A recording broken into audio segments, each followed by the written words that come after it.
Now, as I go back to what the judgment that the Election Commission relied upon, it is he set up a Rashtriya Karyakarni on his own. No notice, no nothing. So, this judgment is in our favor. And yet the Commission has done all this without prior notice to us. Come to these conclusions without prior notice to us. And benefited one part, one side, who is also functioning under the same constitution, admits that he was appointed under the same constitution, and benefits one party. So, this judgment in my favor is used against me to benefit a rival who is acted with me under the constitution, accepts the constitution. And this is not a judgment that the constitution is undemocratic or any of that. I mean, what is this new principle that he finds that the constitution is undemocratic? Even Session says you do your elections in accordance with the constitution. Let's indicate to your lordships that's how the Election Commission is dealing with this matter. Now, as I go back to what the judgment that the Election Commission relied upon, which is dispute number 1 of 1994, judgment of Session, covers our case squarely. And the Election Commission relies upon it against us. Then, the subsequent events, as brought on record, also do not substantiate the claims of the applicant group that they alone have been acting in accordance with the party constitution. It is he set up a Rashtriya Karyakarni on his own. No notice, no nothing. This is all. Anyway, the two considerations. Firstly, I see force in the submission of Learned Counsel that the Commission should not take such a position without prior notice to the political parties. So, this judgment is in our favor. And yet the Commission has done all this without prior notice to us. Come to these conclusions without prior notice to us. And benefited one part, one side, who is also functioning under the same constitution, admits that he was appointed under the same constitution, and benefits one party. So, this judgment in my favor is used against me to benefit a rival who is acted with me under the constitution, accepts the constitution. No notice to me on any, and this is not a judgment that the constitution is undemocratic or any of that.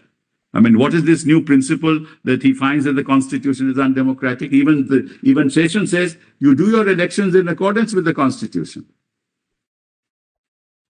And whether a constitution is undemocratic or not can't be decided with the greatest respect by the Commission. Supposing somebody is thrown out, a member of the party or an executive is thrown out, and there is a procedure in the constitution, he doesn't go to the Commission. He'll go to a civil court. And he will say, look, please direct them to follow the constitution. The Commission, if he goes to the Commission will say, I'm not concerned with your internal matters. You have a grievance against him, you go to the civil court. So how does the Commission get the jurisdiction to decide this? And assuming for a minute, that he does have the jurisdiction, Commission has, the jurisdiction, the only, direction he can give is follow it. Change your constitution, bring it in accordance. If I have a grievance against that, I'll come to this court. That he has no jurisdiction to say that. He can't give the symbol. He can't give the symbol to him. Now, before I go, further, your lordships put a very, and I've been thinking about it, that we have to look at the evolving situation. Let's take a case of the paragraph 3rd of the 10th schedule, and I'm reminded of Rajinder Singh Rana. So lordships will remember in that case, an application was filed with 13 members of the Legislative Assembly of the BSP, claiming that they had split. An application for filed for their disqualification. The Speaker kept it pending. The number that was required was 37, because 37 made 1/3. So yet another split took place. Again, the Speaker did not decide. When it reached 37, the Speaker recognized that now you are 1/3, so you're a separate group. And therefore, it's a defense, as your lordship knows, under the old paragraph 3. Matter went to High Court. High Court decided against. Matter came to Supreme Court. Supreme Court has categorically said nothing that happens after the first action can ever be taken into account for the purposes of recognizing the split, because when 13 members claimed, the Speaker was obliged to decide whether that 13 constitutes one-third or not. And whether they should be disqualified or not, you can't have there's a particular expression he uses, snowballing of legislators to make up the one-third. Because you do that, you are then intrinsically interpreting the 10th schedule against its intent. The purpose of the 10th schedule is to prevent defections, the sin of defection. The purpose of the 10th schedule is not to grant legitimacy to the sin.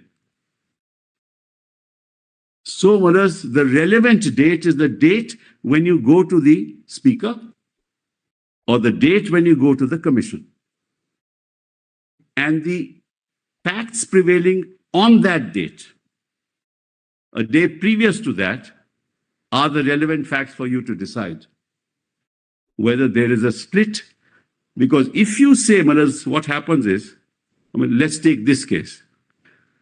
Application is made, application not decided, till now.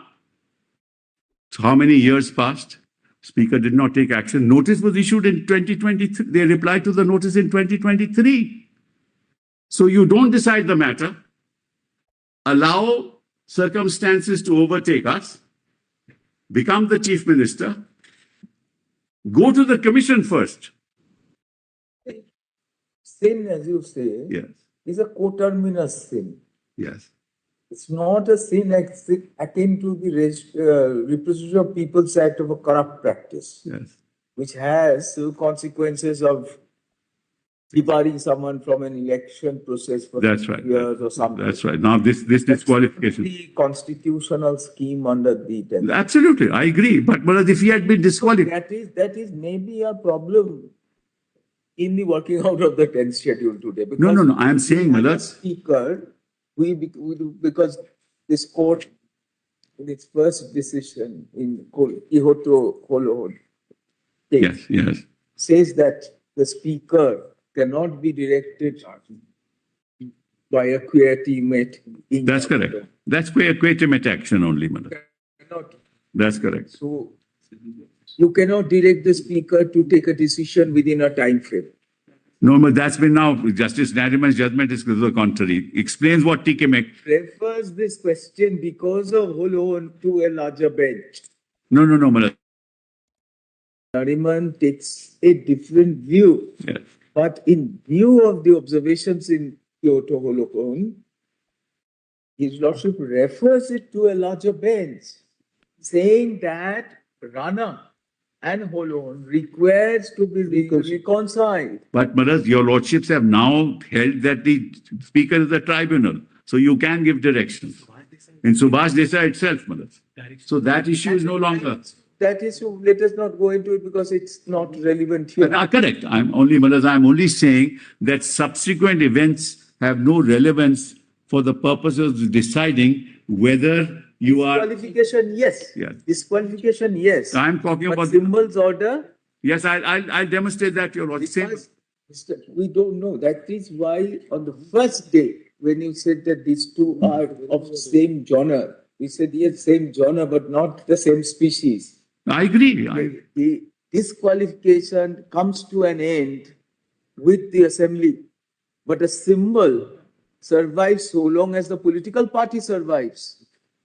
And here the tribunal has not, or the election commission has not held that there is no Shiva Sena.